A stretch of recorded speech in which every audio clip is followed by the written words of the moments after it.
On Tuesday, 10 states will pick their choice for which Republican takes on President Barack Obama in the fall. Of the Super Tuesday group, Ohio may provide the most critical look at who can unite the GOP. There really isn't much difference between Republicans and Democrats. To me, they're fighting each other over who gets to shaft us.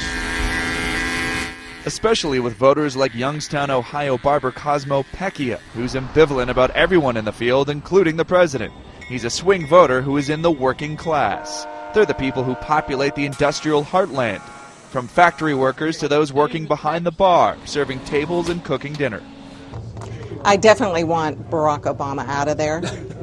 I'm going to go with who I think will beat him. Mary Louise Julian thinks Mitt Romney should be the Republican pick. I would say in order, maybe Santorum, Gingrich, and Mitt Romney. While Mike and Susan Scheidler prefer Rick Santorum. You know, Mitt comes across as, and I don't think he means to, but he kind of comes across as one of the 1%, you know. To me, he sort of seems like the guy next door that you could live next door to. And, you know, he doesn't, I'm sure he has money, but he doesn't flaunt that. This is why Ohio is a battleground state, not just in the general election, but also this Republican primary. Mitt Romney is having some trouble connecting with conservative-minded working-class voters, leaving a gap for Rick Santorum. I think that Romney's having trouble in Ohio because the working class in Ohio is more conservative than one it is in Michigan. John Russo runs the Center for Working Class Studies at Youngstown State University. And I think that the types of appeals that Santorum is making are appealing to that white working class.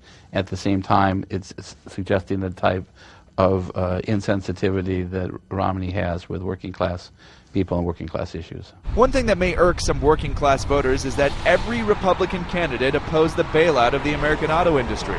As far as the Republicans saying that we shouldn't have had the bailout, no, I don't think that's the right answer, because to me, I'm a simple-minded guy, but if you get rid of the middle class, then what do we have? I mean, if I can't afford to buy the vehicle that I'm building, you know, what do we have?